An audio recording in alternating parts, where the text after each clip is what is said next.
Okay, hai. Assalamualaikum warahmatullahi wabarakatuh. Nama saya Nur Syah Aina binti Zainal Abidin dan dibantu oleh dua orang rakan seperjuangan saya, iaitu Nur Syafiqah Umairah binti Zulkifli dan juga Nur Sadatul Umairah binti Faizal Azmir.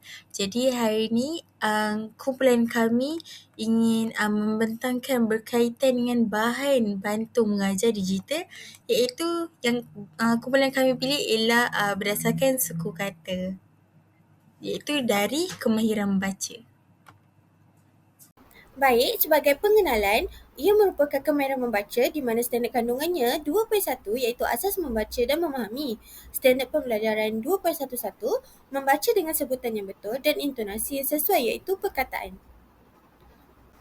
Video satu ini ditunjukkan sebagai bahan rangsangan sebelum murid-murid meneruskan PDP bersama dengan guru.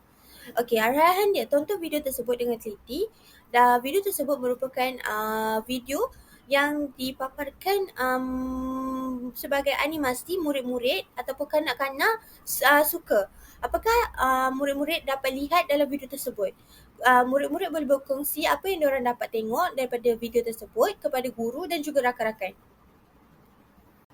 Jadi, untuk video yang telah ditonton sebentar tadi, perkataan rangsangan yang kita boleh adakan ialah pokok, daun, meja, bunga, kerusi, cawan, rumput dan batu.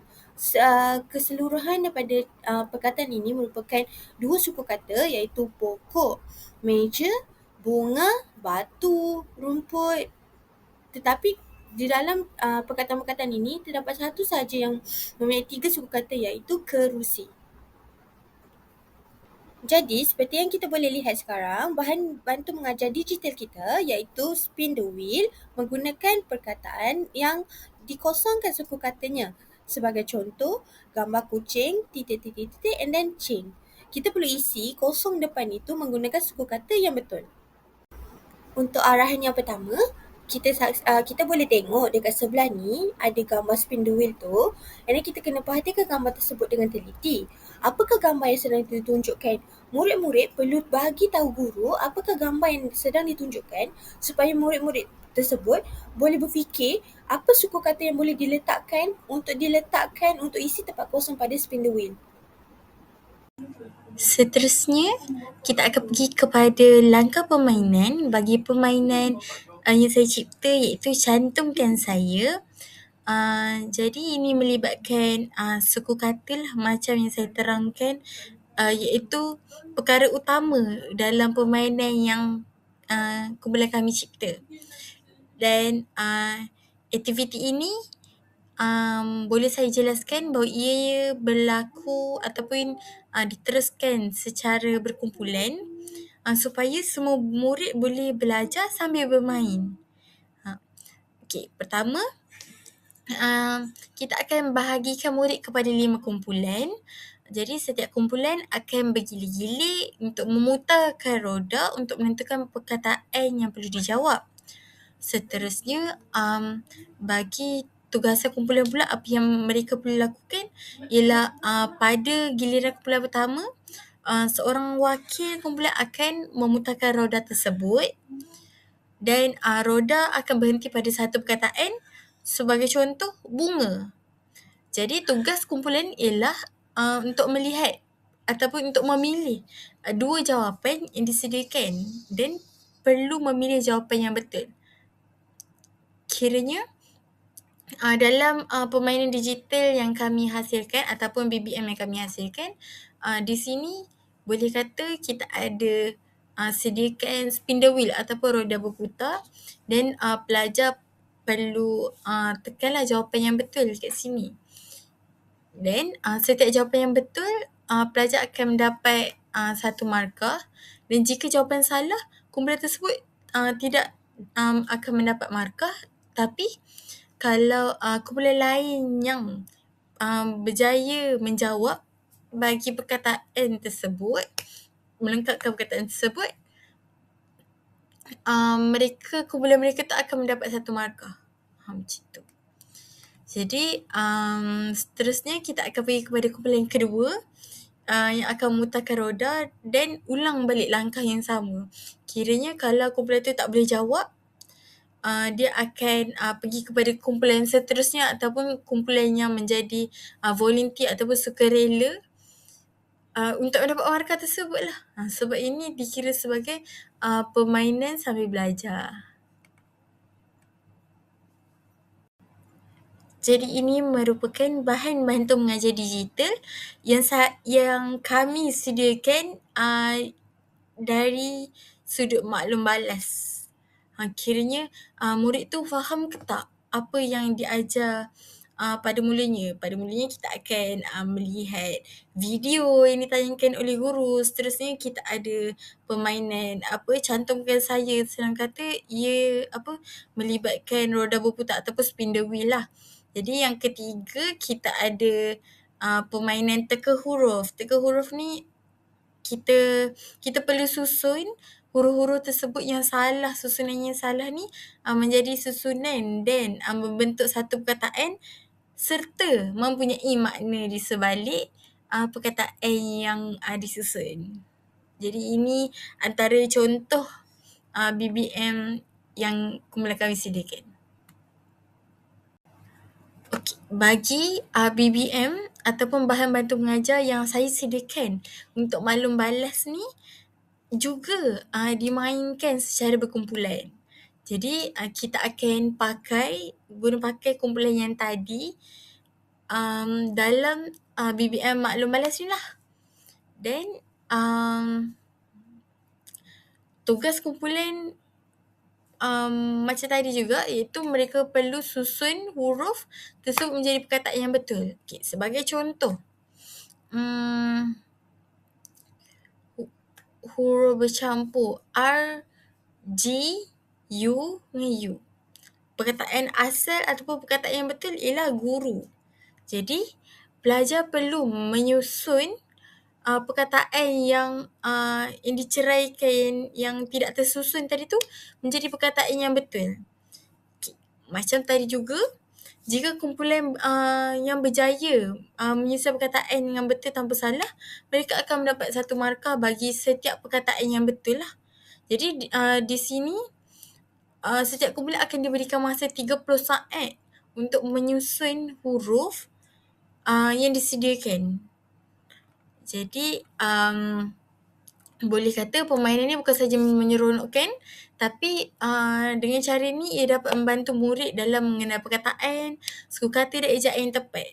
Sebab di fasa ini murid tahun 2 ni sedang dalam proses pembelajaran untuk mengenali perkataan ataupun huruf yang sepatutnya betul, dan sepatutnya huruf yang menjadi perbualan harian tidak boleh dicampur adukkan. Sebagai contoh, obat kan, ataupun pensel. Kebanyakannya cara mereka sebut tu mereka akan aplikasikan dalam penulisan. Jadi dengan cara permainan yang menyeronokkan seperti ini, para pelajar dapat mengambil tunjuk ajar ataupun mengambil iktibar, mengambil perkara yang baru dalam membentuk satu ilmu baru dalam pembelajaran harian mereka. Okay, macam dalam slide ini membentangkan berkaitan dengan rancangan pengajaran harian tahun 2 iaitu RPH lah. Yang macam kumpulan kami sediakan, ia mempunyai murid seramai 25 orang dan tempoh pengajarannya adalah selama 1 jam.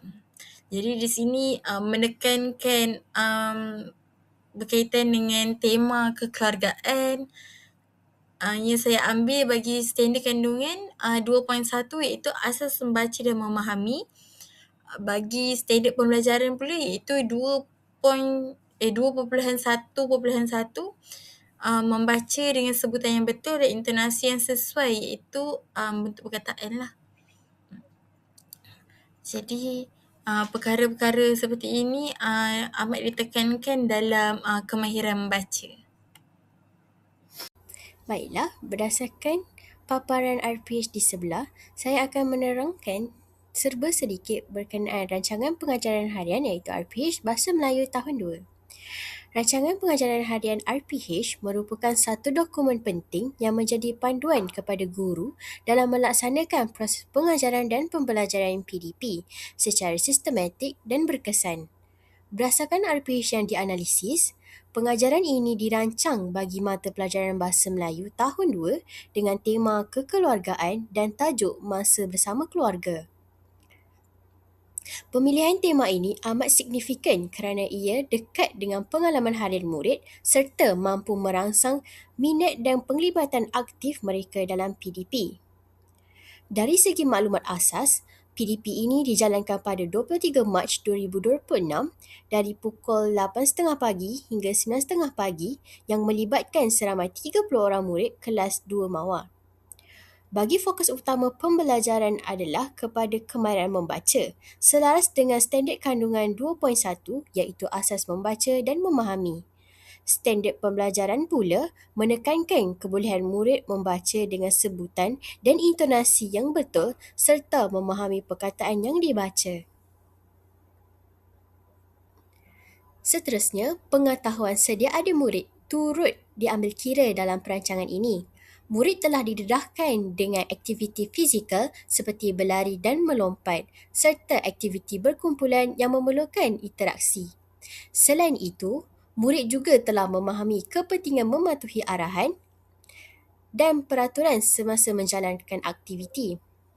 Pengetahuan sedia ada ini penting kerana ia dapat membantu guru mengaitkan pembelajaran baharu dengan pengetahuan sedia ada, selaras dengan prinsip pembelajaran konstruktivisme. Seterusnya, objektif pembelajaran dirangka secara jelas dan terukur. Pada akhir PDP, murid diharapkan dapat membaca sekurang-kurangnya 2 daripada 3 respon dengan betul berdasarkan arahan, berbincang dan mengemukakan sekurang-kurangnya 2 pendapat tentang perkara yang dipelajari, serta memahami dan mencari maklumat tersurat dan tersirat daripada pelbagai sumber. Objektif ini menunjukkan penekanan bukan sahaja kepada kemahiran membaca, malah merangkumi kemahiran berfikir aras tinggi, kebat dan komunikasi. Dari aspek kriteria kejayaan pula, menyokong objektif yang telah ditetapkan dengan menyatakan indikator pencapaian yang lebih spesifik.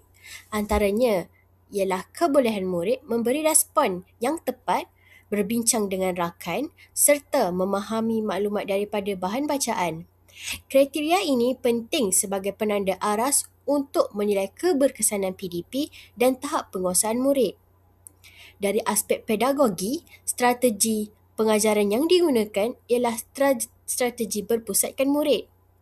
Pendekatan tematik diaplikasikan bagi mengintegrasikan pelbagai kemahiran dalam satu konteks pembelajaran yang bermakna. Kaedah yang digunakan termasuklah pembelajaran konstruktivisme dan pembelajaran kooperatif yang menggalakkan murid membina pengetahuan secara aktif serta bekerjasama dalam kumpulan. Teknik seperti perbincangan dan permainan bahasa turut digunakan bagi menjadikan PDP lebih menarik dan interaktif. Selain itu, penerapan nilai murni seperti kerjasama, tanggungjawab dan sikap bantu-membantu turut diberi penekanan. Nilai-nilai ini penting dalam membentuk sasiah murid yang seimbang dari segi jasmani, emosi, rohani dan intelek. Penggunaan bahan bantu mengajar seperti video, kad imbasan suku kata, kotak suku kata dan bahan visual juga dapat meningkatkan keberkesanan penyampaian serta membantu murid memahami isi pelajaran dengan lebih jelas. Akhir sekali, elemen seni dalam pendidikan turut diterapkan melalui penggunaan muzik, visual dan pergerakan manipulatif. Elemen ini dapat merangsang pelbagai deria murid, seterusnya menjadikan pembelajaran lebih menyeronokkan dan bermakna. Baiklah, sebagai penutup pembentangan kumpulan kami, saya akan membuat kesimpulan untuk RPH dan bahan bantu mengajar digital kumpulan kami. Kesimpulannya, RPH ini menunjukkan perancangan PDP yang sistematik, berfokus dan berpusatkan murid. Peringatasian pelbagai strategi, kaedah dan teknik serta penekanan kepada nilai murni dan elemen seni menjadikan PDP lebih holistik. Perancangan seperti ini menguasai kemahiran membaca, malah berkembang secara menyeluruh selaras dengan aspirasi pendidikan negara.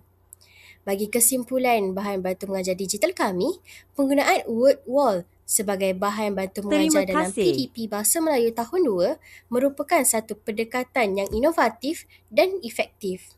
Ia bukan sahaja menyokong pencapaian objektif pembelajaran, malah meningkatkan minat, penglibatan dan kefahaman murid. Integrasi teknologi seperti ini amat penting dalam melahirkan murid yang celik digital serta mampu bersaing dalam dunia pendidikan moden selaras dengan aspirasi pendidikan negara.